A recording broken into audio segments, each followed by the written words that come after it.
존경하는 동정한 앞에 이 충성스러운 존경스러운 우리 장로님들 앞에 이렇게 설 수 있게 돼서 굉장히 영광으로 생각하고 부족한 사람을 또 말씀을 전할 수 있도록 불러주신 우리 하나님께 영광과 찬양을 드립니다.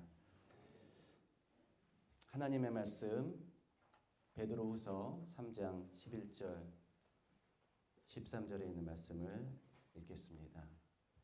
이 모든 것이 이렇게 풀어지리니 너희가 어떠한 사람이 되어야 마땅하뇨 거룩한 행실과 경건함으로 하나님의 날이 임하기를 바라보고 간절히 사모하라.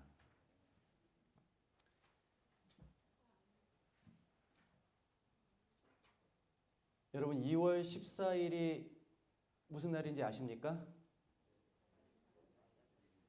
아시면 조금 신세대를 좀 이해하는 거겠습니다. 2월 14일이 무슨 날이죠? 발렌타인데이. 이게 뭐 날짜에 그 달력에도 없는 그런 날인데 젊은이들이 엄청 잘 챙깁니다. 이날은 이제 그 젊은이들이 사랑하는 사람에게 자기가 좋아하는 사람에게 이제 고백하는 그런 날이라고 그래요. 특별히 우리나라에서는 여성들이 좋아하는 남성에게 사랑을 고백하는 날로 이렇게 자리를 잡았습니다. 생각만 해도 좀 마음이 설레죠? 그렇죠? 우리가 세월이 지나서 나이는 먹어가지만 마음은 다 아직 청춘이잖아요. 사랑을 고백하고. 제가 학창 시절에 이 발렌타인데이가 되면은 좀 초콜릿을 좀 많이 받았을 것 같습니까? 아니면 못 받았을 것 같습니까? 예? 못 받았을 것 같아요? 제가 이 89학번인데요.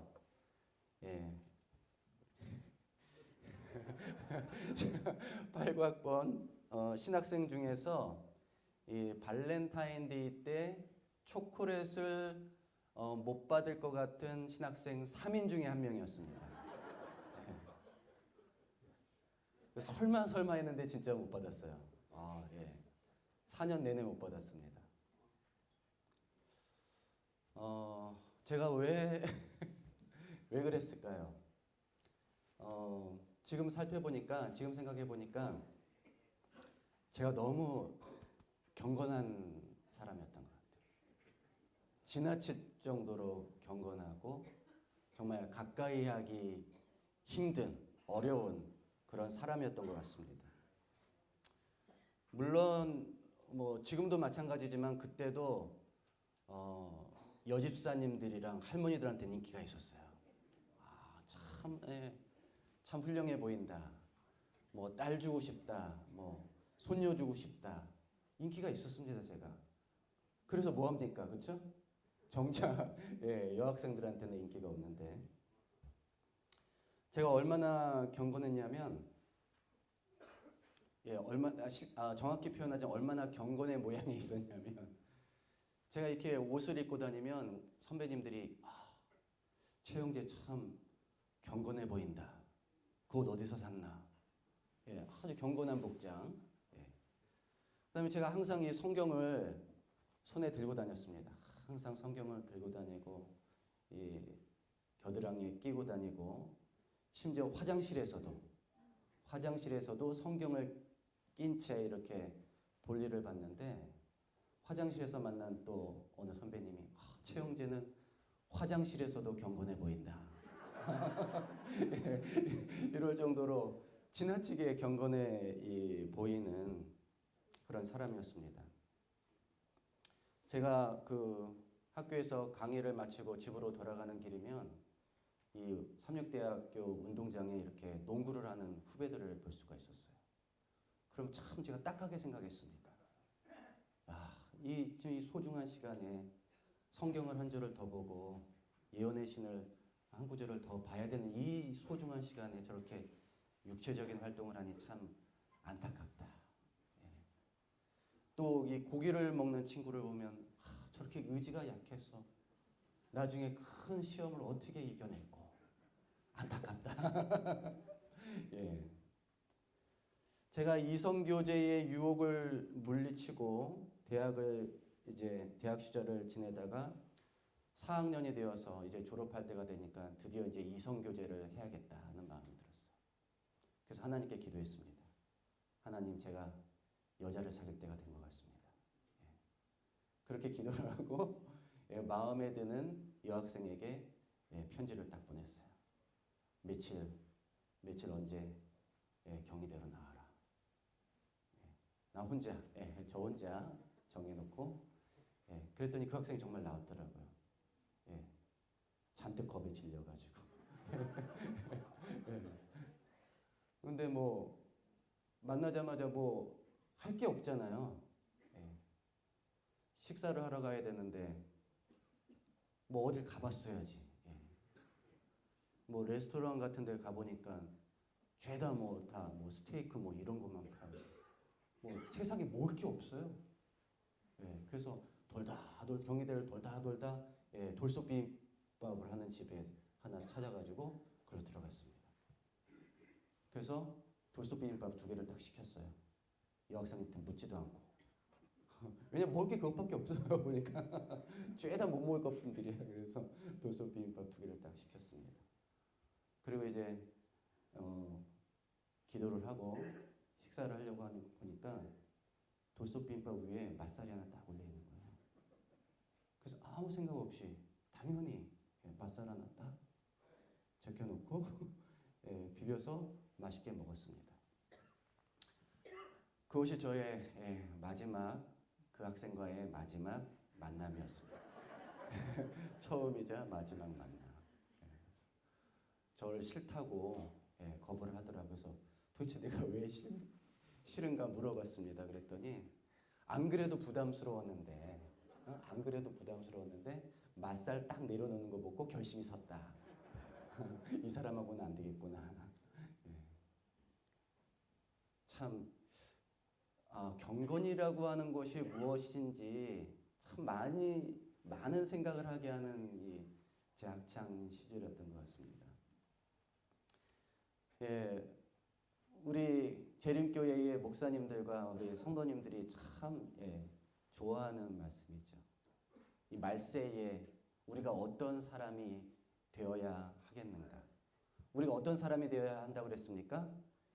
거룩한 행실과 경건함을 가진 사람, 거룩한 생애를 사는 사람, 경건한 삶을 사는 사람. 근데 여러분, 경건이라는 것이 무엇입니까? 정말 경건이라는 것이 무엇입니까? 우리는 장로 교인들과는 달리 구원이라고 하는 게 하나님께서 우리를 의롭다 하신 걸로 끝나지 않잖아요. 그렇죠? 칭의 다음에 우리에겐 또 뭐가 필요합니까? 성화라는 과정이 필요합니다. 칭의는 예수님을 믿기로 딱 결심했을 때 순간적으로 일어나는 사법적인 선언과 같은 거죠. 칭의예요. 그 순간 이유는 평생 동안 우리가 하나님의 형상을 닮아가는 과정이죠. 우리는 그걸 성화라고 이렇게 믿습니다. 뭐 어떤 신학자들은 칭의도 평생 필요하고 또 성화도 순간적으로 일어나는 것이다라고 이렇게 설명을 합니다. 그런데 우리 교인들은 이렇게 단순하게 이해하기를 좋아합니다. 근데 특별히 재림교인들은 어디에 더 초점을 맞추고 있어요? 성화. 평생 동안 그리스도를 닮아가는, 그래서 변화되어가는 생애를 살아야 되는 것이죠. 이렇게 변화해야 되니까 하나씩 잘못된 것을 고치는 삶을 살아야 합니다. 뭐 예언의 신에 실제로 그렇게 권면을 하셨더라고요. 우리의 성품의 잘못된 것들을 하나씩 고쳐가야 한다. 그게 성화의 과정이에요. 하나씩 고쳐가려고 하다 보니까 이제 뭐 세상에서 이렇게 신앙을 받아들인 분들은 술을 먼저 이제 끊어요. 그 다음에 이제 담배도 끊고, 고기도 끊고, 커피도 끊고, 예, 뭘 자꾸 끊어. 예, 그렇죠? 자꾸 끊어야 돼. 예, 자꾸 끊어서 예, 성화되는 것이라고 생각하는 경향이 있습니다. 예, 그래서 재림 교인들이 생각하는 성화의 핵심은 한마디로 절제하는 거예요. 그렇죠? 자꾸 뭔가를 안 하는 겁니다. 자꾸 안 하는 걸. 그런데 여러분 우리가 자꾸 이런 걸 절제하고 안 하게 안 해야 하는 이유는 뭡니까? 목표는 뭐예요? 목적은 뭡니까? 왜 자꾸 이런 것들을 우리가 안 해야 됩니까? 이런 걸 안 해야 구원받습니까? 이런 걸 안 해야 구원받아요? 그건 아니죠. 그런데 왜 자꾸 이걸 안 해야 돼? 자꾸 뭘 끊어 자꾸. 예? 예? 자꾸 끊어 그거 많은 게 끊어져 보니까. 예.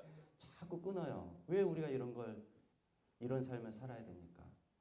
목표는 뭐예요? 우리의 건강입니까? 뭐 건강도 포함이 되겠죠. 건강하게 살아야 되니까. 그러나 절제의 핵심은 예, 건강보다 더 중요한 게 있습니다. 그건 뭐냐면 하나님과 더 예, 가까운 하나님과 가까워지는 삶입니다. 하나님과 더 원활한 교통, 예, 그분과 더 가까이 연결될 수 있는 막힘이 없는 예, 교제와 소통을 위해서 우리가 절제하는 것입니다. 그분이 우리에게 주시는 모든 것들을 예, 막힘없이 받고 그것을 누구인가에게 전달하는 깨끗한 통로가 되기 위해서 우리가 이런 것들을 절제하고 끊는 것입니다. 예, 절제의 목적은 그래서 깨끗한 통로가 되기 위한 거예요. 깨끗한 통로. 막힘이 없이. 우리에게 불순물이 없이 정말 깨끗한 도구가 돼서 예, 하나님의 사랑과 은혜가 예, 나에게 주어지고 그것을 또 다른 사람에게 막힘없이 전달하는 통로가 되기 위해서 우리가 우리 스스로를 깨끗하게 만들어가는 겁니다. 제가 찬양과 음악을 좋아하다 보니까 예, 오디오에 좀 관심이 많아졌는데요. 음악이 우리 귀에 들릴 때까지 음질에 영향을 주는 요소들이 굉장히 많습니다. 일단 여기서도 이제 음악을 좋아하시는 분들이 계실 텐데요. 예, 그 음악을 들으려면 먼저 음악을 재생시키는 장치가 있어야 돼요. 그래서 옛날에는 턴테이블이라는 게 있지 않습니까? 그렇죠? 턴테이블, 레코드판 이렇게 돌리는 턴테이블. 그게 있었는데 그 시대가 지나고 카세트 테이프가 나왔어요. 예, 카세트 테이프를 예, 넣으면 거기서 음악을 재생시켜 주죠. 그리고 그 시대가 끝나니까 또 뭐가 나왔습니까? CD 플레이어가 나왔어요. 지금은 이 기계들이 다 사라집니다. 다 사라지고 요즘은 음악을 다 뭐로 들어요? 예, 스마트폰. 예, 아주 전문적인 예, 오디오를 취미로 하는 분들도 이제 음악 재생기기는 뭐예요? 스마트폰으로 다 해요. 어쨌든 음악을 어떤 우리가 알지 못하는 기호로 되어 있는 음악을 음악적인 신호로 바꿔주는 재생장치가 필요합니다. 예를 들면 그냥 CDP라고 하겠어요. 그럼 여기서 이제 음악을 딱 재생시켰단 말이에요. 근데 이 소리가요 너무 작아요. 거의 귀에 들을 수 없게 작습니다. 그래서 이거를 우리 귀에 들을 수 있을 만큼 큰 신호로 증폭을 시켜줘야 돼요. 그렇죠? 그게 뭡니까? 앰프라는 게 있죠. 소리를 키워주는 게 앰프예요. 앰프. 그러니까 음악을 정말 내가 깨끗한 음악을 듣고 싶다. 원음에 가까운 음악을 듣고 싶다. 그러면 일단 뭐가 좋아야 돼요? CDP가 좋아야 돼요.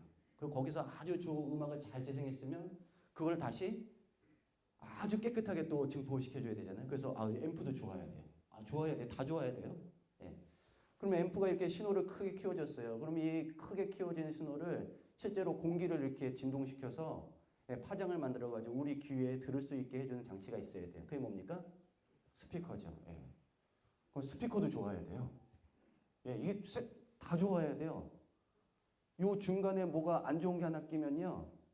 자기가 원하는 수준의 그 깨끗한 음질의 음악을 들을 수가 없습니다. 다 좋아야 돼요. 다. 근데 여러분 여기서 좀 빠진 게 있습니다. 뭐가 빠진 것 같아요? 요것들 사이를 연결해주는 선. 선, 그렇죠? 선도 줘야 될까요? 그냥 대충 써도 될까요? 깨끗한 음질을 듣고 싶으면 선도 줘야 돼요. 선도. 예.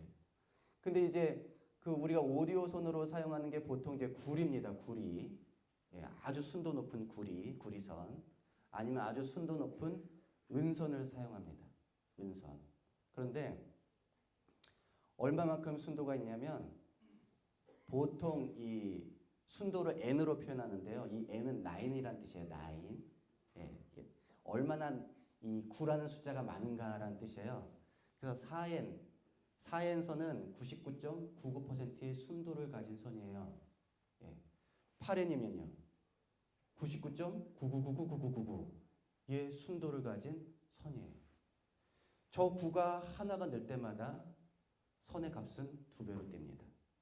예. 그만큼 더 많은 과정을 통해서 그걸 만들어내야 되기 때문에 비싸요. 근데 저 차이가 큰 차이가 아니잖아요. 그렇죠? 우리는 99%만으로도 만족하는데 저 차이가 크지가 않아요. 그럼에도 불구하고 더 깨끗한 음질, 막힘없는 원음에 가까운 음질을 듣기를 원하는 사람들은 저 작은 노력을 한단 말이에요. 작은 차이를 극복하려고 하는 거예요. 마치 누가 이 작은 것들을 고쳐나가려고 하는 노력처럼 예, 재림교인들이 작은 차이를 고쳐나가려고 하는 노력처럼 이 원음에 가까운 것들을 듣기 위해서 저런 노력들을 해요. 별 차이가 아닌데. 그런데 저것은 아주 음악의 가치를 높이는 노력인 것이죠. 실제로 최고의 오디오는 어떤 거냐면 나 여기 비싼 오디오 있어 라고 하는 오디오가 아니라 최고의 오디오는 자신이 있음을 사라지게 만드는 오직 뭐만 나타내는 그 음악, 원래 그 음악만 나타내는 오디오가 최고의 오디오예요. 마찬가지로 우리도 작은 것들을 하나씩 다 고쳐가면서 우리의 이 삶의 순도를 높여가려고 노력을 하는데 결국 우리의 최고의 목표는 뭡니까? 최고의 목표는 뭐예요? 내 자신은 사라지고 오직 뭐만 나타나는 거예요? 원음. 예수 그리스도만 나타나게 하는 게 우리 경건의 목표여야 되는 것입니다. 그래서 저는 이 재림교회 이 성화에 관련된 이런 노력들을 굉장히 이제 중요하게 생각을 하는데요. 만약에 우리가 예수님을 드러내지 않은 채 저렇게 순도만 높이는 삶을 살면 그것은 그분의 의가 아니라 누구의 의가 되는 겁니까? 나의 의가 되는 거예요. 그건 진정한 경건이라고 볼 수가 없습니다. 그건 진정한 성화라고 볼 수가 없어요. 누가 드러나셔야 돼요? 예수님이 드러나야 되는데 누가 드러난다? 내가 드러나. 나 이런 것까지 하는 사람이야. 나 이렇게까지 순도 높은 사람이야. 라는 걸 자랑하는 거는 그건 자기예요. 그건 진정한 경건이 아닙니다. 성경은 이런 경건을 뭐라고 말했냐면 그것은 실제로 경건한 게 아니라 경건에 뭐만 있는 거다? 모양만 있는 것이다. 아주 성경은 냉혹하게 평가를 내립니다. 경건의 모양은 있으나 경건의 능력은 부인하니 이 같은 자들에게서 내가 돌아서라. 경건에는 뭐가 있어야 된다는 거예요? 능력. 그 능력이 뭡니까? 하나님을 나타내는 능력. 예수님을 그대로 나타내는 능력이 경건입니다. 근데 그게 없으면 돌아서라는 거예요. 그래서 저는 경건의 정의를 이렇게 좀 내리고 싶습니다. 경건은 하나님과 연결된, 그렇죠? 선이 다 거기 연결되어 있는 것처럼 하나님과 연결된 사람의 삶에서 나오는 성품의 힘이다. 곧 하나님을 나타내는 거룩한 가마력이다. 우리가 가마를 끼친다는 것은 내가 좋은 사람임을 보이는 게 아니잖아요. 우리가 가마를 끼친다는 건 결국 누구를 높이고자 하는 일입니까? 하나님을, 그분을 나타내고자 하는 일. 가마력 하면 예수님을 빼놓을 수가 없죠. 최고의 예, 가마력. 가장 경건한 삶을 사시는 우리 모델로서의 예수님. 근데 예수님 평생 동안 하나님을 나타내는 지상생애 동안 하나님을 나타내는 생애를 사셨는데 언젠가 빌립이 예수님께 이렇게 요구했습니다. 주여 아버지를 우리에게 보여주옵소서. 그리하면 족하겠나이다. 그리고 예수님이 뭐라고 답하셨어요?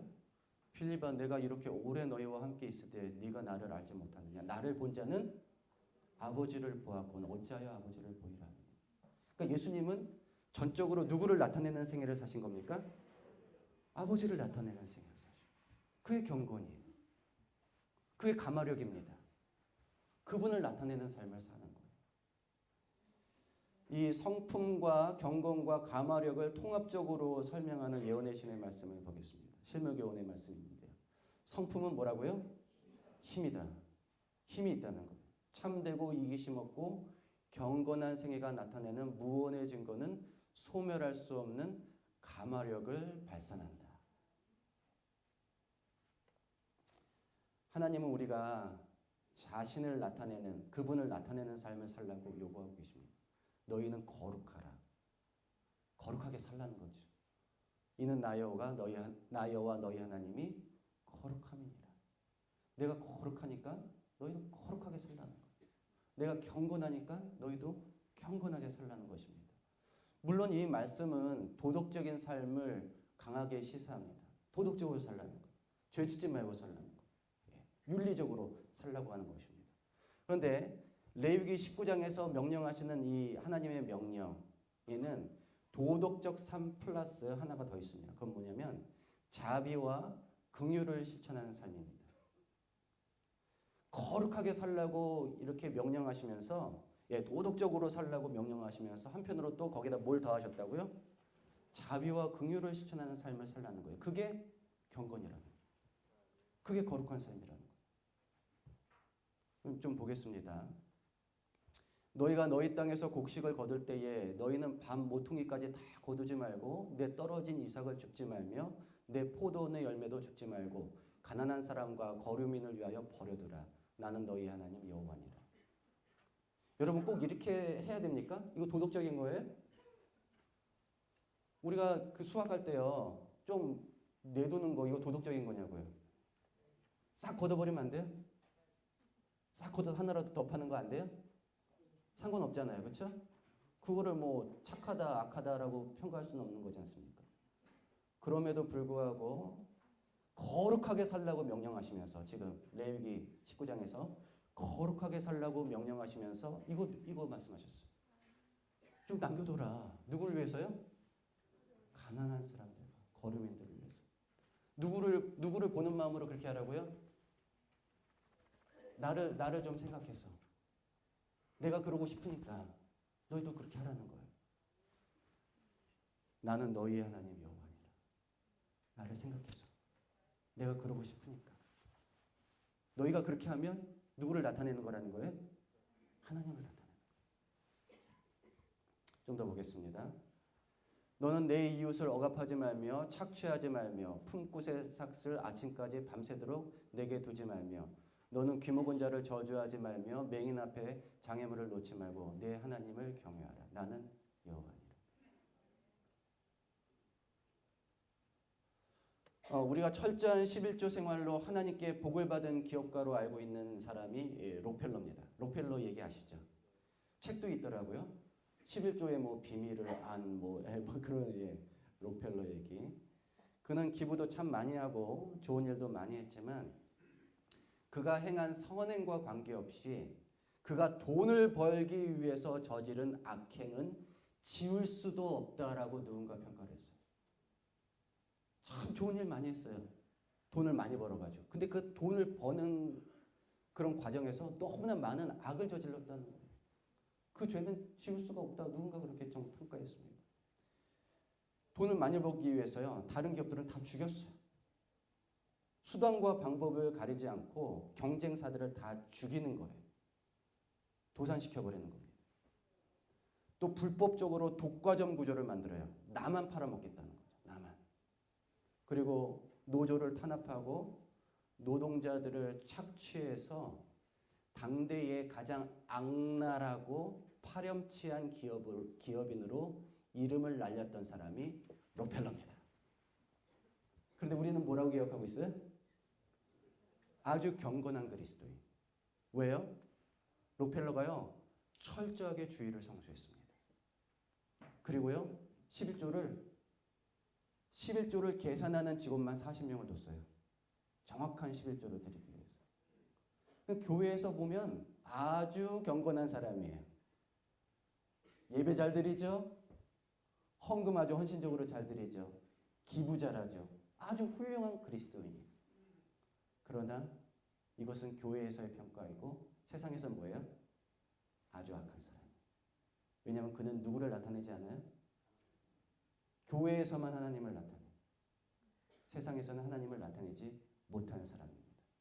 바로 이런 인생을 살면 아까 하나님 뭐라고 그랬어요? 이런 사람에게서 떠나라 하는, 경건의 모양만 있고 경건의 능력은 없는, 하나님을 제대로 나타내는 삶을 살지 못하는 그런 인생이 될 수가 있다는 것입니다. 더 보겠습니다. 거류민이 너희 땅에 거류하여 함께 있거든 그를 학대하지 말고 너희와 함께 있는 거류민을 너희 중에서 나은 자같이 여기며 자기같이 사랑하라. 너희도 애굽 땅에서 거류민이 되었었느니라. 나는 너희 하나님 여호와니라. 나를 봐서 네 땅에 찾아오는 낯선 이방인들, 난민들 학대하지 말고, 무시하지 말고, 업신여기지 말고 너희 중에 나은 사람처럼, 동족처럼 여기라는 거죠. 요즘에 전 세계에서 난민 문제가 심각합니다. 난민 수용을 찬성하는 사람도 있고 반대하는 사람도 있는데요. 반대하는 사람들은 이 난민과 뭐를 연결시켜요? 테러, 테러 문제와 연결시킵니다. 주로 이제 이슬람권에서 많은 난민들이 발생하기 때문입니다. 중앙 아메리카의 콜롬비아라고 하는 아주 가난한 나라가 있습니다. 아주 가난해요. 그런데 이 나라에 또 국제적인 마약 조직들이 판을 치고 있습니다. 그래서 아주 치안이 불안한 그런 나라입니다. 그러니까 거의 젊은이들에게 미래에 대한 희망이 없어요. 그래서 젊은이들이 콜롬비아를 탈출합니다. 벗어나요. 이 사람들이 콜롬비아를 벗어나는 방법은 뭐냐면 멕시코를 통과해서 미국으로 가는 화물차에 몰래 숨어 들어가는 거예요. 어쨌든 어디로 가겠다는 거예요? 미국, 기회의 땅인 미국으로 가겠다는 것입니다. 하지만 그 화물차에 몰래 숨어 들어가는 그 길에서 이 브로커들에 의하여 가진 것들을 다 뺏기고 기차 밖으로 내던져지기도 합니다. 또 그 긴 여정에 먹을 것, 마실 것을 제대로 공급받지 못해서 기진하여 죽기도 합니다. 굉장히 위험한 길이에요. 탈출하는 길. 그런데 멕시코 국경에서 이렇게 열차가, 이 화물차가 미국으로 향해서 가는 이 멕시코 국경의 어느 마을에서는 이 열차가 지나갈 때마다 이런 사람들을 위해서 물과 음식을 던져주는 사람들이 있어요. 이 손으로 이렇게 하면 물 쥐어주고 음식을 던져주는 거예요. 창문을 통해서 던져주는 거예요. 그래서 어느 기자가 물었습니다. 왜 알지도 못하는 사람들에게 이런 일을 하느냐. 그랬더니 불쌍하잖아요. 저 젊은이들도 우리 자식과 같은 사람들입니다. 우리는 이런 일을 하는 것이 당연한 것이라고 생각합니다. 마땅하다고 생각합니다. 여러분, 이 사람들 누굴까요? 여러분, 이 사람들 누구라고 생각하세요? 얼굴도 안 보이고 손만 내미는 사람들에게 물과 음식을 준비하기 위해서 기차가 지나는 그 시간만 기다리고 이 사람들 누구라고 생각하세요? 누굴까요? 그리스도인이죠, 그리스도인. 그렇죠? 하나님을 아는 사람이 아니면 이렇게 할 이유가 없어요. 저는 이 사람들이 그리스도인이라고 생각합니다. 진실한 그리스도인이라고 생각해요. 근데 이 사람들은 정말 경건한 사람들이에요.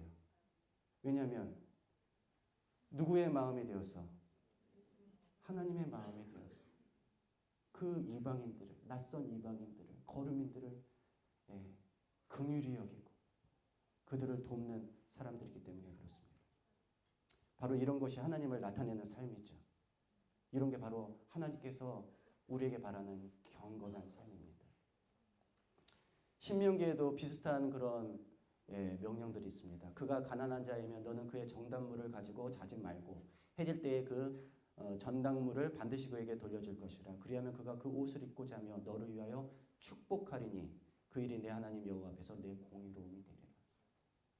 이건 뭐예요? 이 전당물이라는 게 소유가 겉옷밖에 없어요. 가난한 사람들은 그거를 뺏는 거예요. 돈을 갚으라고. 그럴지라도 저녁이 되면 그거 입고 자야 되니까, 이불도 없고 그거 입고 자야 되니까 그거 돌려주라는 것입니다. 그러면 이 사람이 그 옷을 덮고 자면서 누구를 생각하는 거예요? 누구를? 하나님. 하나님 감사합니다. 나에게 이렇게 긍휼을 베풀어준 그 사람에게 복을 주시옵소서. 기도하게 된다는 거죠. 우리도 정말 하나님도 모르고 교회 오는 것도 거부하는 사람들의 입술을 통해서 하나님을 찬양하게 만들고 나를 축복하기 위해서 신앙이 없는 사람이 기도할 수 있게 만든다면, 그렇죠? 그 하나님을 나타내는 삶을 사는 것입니다. 그럼 경건한 삶을 사는 우리 모두가 되기를 간절히 바랍니다. 이렇게 하나님을 나타내는 경건, 이러한 정신이 사실 어디에 농축되어 있냐면요, 안식일 기별에 농축되어 있습니다. 안식일은 정말 우리가 어떠한 삶을 살아야 되는지, 하나님을 나타내는 것이 무엇인지 우리에게 가장 잘 알려주고 있어요. 우리 안식일 계명 두 가지 버전이 있는데, 출애굽기 버전, 신명기 버전이 있는데 오늘 신명기 버전 좀 보겠습니다. 일곱째 날은 내 하나님 여호와의 안식일인즉 너나 내 아들이나 내 딸이나 내 남종이나 내 여종이나 내 소나 내 나귀나 내 모든 가축이나 내 문 안에 유하는 객이라도 아무 일도 하지 못하게 하고 내 남종이나 내 여종에게 너같이 안식하게 할지니라. 이 하나님이 명하시는 휴식이 가진 자의 전유물이 아니라는 거예요. 신분 고하를 막론하고 모든 사람, 심지어 노동에 동원되는 가축에게도 이 쉼은 허용돼야 된다는 것이 하나님의 생각입니다. 그분은 그냥 모든 사람들은 이날 안식하라라고 말씀하지 않으셨어요. 사람은 다 이날에 안식하라 이렇게 말씀하지 않으셨어요. 만약에 그렇게 말씀하셨으면 어떤 일이 벌어지냐면, 우리가 사람 취급하지 않는 사람들은 그날 쉬지 못합니다. 간혹 우리가 사람 취급하지 않는 사람들이 있잖아요. 그래서 하나님께서 사람은 다 이날 쉬라고 말하지 않으시고 뭐라고 그러신 거예요? 구체적으로 내 남종이나 내 여종이나 객이라도 이방인들이라도 이날 부려먹지 말고 쉬게 하라는 거예요. 사람답게. 안식일은 누구나 사람답게, 평일에는 사람 대접 못 받을지라도 안식일만큼이라도 사람 대접을 해주라는 겁니다. 사람답게 쉬게 하라는 거예요. 이런 생각을 갖고 계신 분이 바로 우리가 섬기는 하나님입니다. 이게 그분을 나타내는 거예요. 안식일에. 여러분, 이 안식일 계명은 안식년과 희년을 통해서 더 그 의미가 확대가 됩니다. 안식년이 되면 모든 채무를 다 면제해줘요. 빚을 진 사람들이 빚이 다 없어져요. 빚을 그 해까지 다 끌고 가지 말라는 겁니다. 그게 안식년이에요. 자신의 몸뚱이를 종으로 팔았던 사람들도 다 종에서 어떻게 됩니까? 해방이 돼요. 다 공평해지는 거예요. 하나님 앞에서. 희년이 되면 기업으로 물려받았던 땅이었는데 그것을 사정이 어려워서 팔았을지라도 희년이 되면 어떻게 됩니까? 원주인에게로 다 돌아옵니다. 이렇게 만드신 분이 우리 하나님이에요. 하나님은 자기 백성 가운데 부에 치우침이 없이, 가난하고 소외된 자가 없이 모두가 함께 서로를 돌보고 사랑하며 사는 그런 사회를 만들기를 원하십니다. 우리가 그렇게 살 때 누구를 나타내는 거예요? 하나님을 나타내는 것입니다. 여러분, 예수님께서 이사야서에서 인용하신 이 말씀은 실제로는 안식일 복음입니다. 이 말씀이 무슨 복음이라고요? 안식일 복음. 그런 것 같아요? 이거 안식일 복음이에요. 우리가 전해야 될 복음입니다. 주의 성령이 내게 임하셨으니 이는 가난한 자에게 복음을 전하게 하시려고 내게 기름을 부으시고 나를 보내사 포로된 자에게 자유를 눈먼 자에게 다시 보게 함을 전파하며 눌린 자를 자유롭게 하고 주의 은혜를 전파하게 하려 하심이라. 이 말씀을 언제 읽으셨어요? 안식일에. 그리고 이 말씀을 읽은 뒤에 오늘 이 글이 너희 귀에 응하였느니라 이렇게 말씀하셨어요. 안식일 복음입니다. 하나님께서 안식일에 담아놓으신 복음이에요. 여러분 우리가 안식일에 시간만 지키는 안식일 교인이 아니라 안식일에 정신을 지키고 안식일에 복음을 전하는 그런 안식일 교인이 되기를 간절히 바랍니다. 이렇게 생각해 보니까 불의한 청지기의 비유가 풀려요. 여러분 왜 이 주인은 자신의 돈을 마구 이렇게 돌려받아야 될 돈을 마구 이렇게 탕감해주는 이 불의한 청지기를 왜 칭찬했을까요? 왜 그랬을까요? 이 부자 주인은 청지기가 자기 돈을 가지고 가난한 사람들에게 채무를 지게 만들어서 이자를 받고, 그렇죠? 이자를 못 갚으면 그 가산을 몰수하는 방식의 경영을 싫어했습니다. 하나님이라면 그랬을 것 같아요. 그렇죠? 지금까지 본 하나님이라면, 나 여호와 너희의 하나님이라면 이런 걸 싫어하겠죠. 왜요? 왜 이런 방식의 경영을 싫어합니까? 그게 주인의 성품과 어울리지가 않잖아요. 나는 그런 사람이 아닌데 내 돈을 가지고 나를 그런 사람으로 보이게 만드는 그 종이 하는 일을 못마땅하게 여긴 겁니다. 근데 갑자기 자르겠다고 하니까 이 종이 어떻게 했어요? 채무를 가진 사람들을 다 불러다 놓고 막 채무를 줄여준 거예요. 막 탕감해 주는 겁니다. 그랬더니 주인이 뭐예요? 아주 만족해요. 이게 누구예요? 이게 나야. 이 청지기가요, 여태까지 나를 드러내지 않은 식으로 살았어요. 내 돈을 가지고. 근데 이제부터는 사람들이 채무를 탕감을 받으니까 누구한테 감사해요? 주인한테. 이 주인 참 훌륭하고 좋은 분. 주인을 높이고 그 주인을 찬양하게 되니까 이 주인이 아주 만족해한 것입니다. 주인을 잘 나타내는 방식으로 일을 했기 때문에 칭찬을 받기 시작했습니다. 1만 달란트 빚진 자에서도 하나님은 빚을 탕감해 주기를 원하는 임금으로 묘사되어 있습니다. 도저히 갚을 수 없는 채무를 진 신하의 빚을 완전히 탕감해 줬죠. 1만 달란트나 빚졌는데. 그리고 자신의 그런 자비함을 그 신하도 자신의 동료들에게 나타나기를 요구하셨어요. 근데 이 사람이요, 너무나 보잘것없는 빚을 진 자신의 친구를 어떻게 했습니까? 감옥에 가둬버렸잖아요. 그때 그 임금님이 하신 말씀이 이렇습니다. 내가 너를 불쌍히 여긴 같이 너도 내 동료를 불쌍히 여김이 마땅치 아니야. 그렇죠? 내가 너에게 이렇게 자비를 베풀었으니까 너도 자비를 베푸는 삶으로 누구를 나타내라는 거예요? 나를 나타내는 거. 가장 큰 은혜를 베푼 나를 나타내는 삶을 살아야 되는데 나타내지 않는 삶을 살았다고 책망을 하셨습니다. 정리하자면 경건은 하나님을 나타내는 것입니다. 다른 게 아니에요. 경건은 나를 나타내는 게 아니라 누구를 나타내는 거라고요? 하나님을 나타내는. 거기에는 도덕적인 삶이 있어야 합니다. 그런데 거기에 플러스 사랑과 긍휼, 자비를 실천하는 삶이 있어야 합니다. 그게 우리 하나님의 명령이에요. 하나님은 자신이 거룩한 것처럼 우리가 거룩한 삶을 살라고 이렇게 말씀하십니다. 그분이 우리를 불쌍히 여긴 것처럼 우리가 다른 사람들을 불쌍히 여기는 삶을 살아야 한다라고 말씀하십니다. 너희 아버지의 자비로우심 같이 너희도 자비로운 자가 되라고 이렇게 말씀하십니다. 금방 지나가버려요. 제가 준비한 영상이 하나 있는데요. 영상을 좀 보도록 하겠습니다.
사람을 사람답게 대해주는 것, 그게 하나님께서 오늘 우리에게 요구하시는 삶입니다. 어느 누구도 우리가 사람 취급하지 않고 그를 마땅히 하나님이 사랑하시고 구원하기를 원하는 사람으로 존중해 주는 것. 그것이 하나님이 오늘 우리에게 요구하시는 삶입니다. 그것이 바로 안식일에 우리를 사람답게 쉬게 해주시고 고아나 과부나 나그네도 사람답게 먹을 것을 얻게 해주시는 우리 하나님을 나타내는 것입니다. 이제야 이 말씀이 무슨 뜻인지 이해가 됩니다. 하나님 앞에서 정결하고 더러움이 없는 경건은 고아와 과부를 그 환난 중에서 돌보고 또 자기를 지켜 세속에 물들지 아니하는 그것이니라. 경건은 누구를 나타내는 것이라고요? 하나님을 나타내는 것입니다. 우리가 원하는 것처럼 깨끗한 통로가 되는 경건, 그건 우리 자신을 보이지 않게 하고 하나님을 나타내는 경건인데, 하나님은 이 땅에 가난하고 소외되고 억눌린 자들에게 마음을 쓰시는 분이십니다. 이분이 우리가 섬기는 하나님입니다. 나 여호와 너희의 하나님이 이러한 것처럼 너희도 거룩한 삶을 살라 명령하시는 이 하나님의 명령에 순종하는 저희 모두가 되기를 간절히 바라면서 말씀을 마치겠습니다.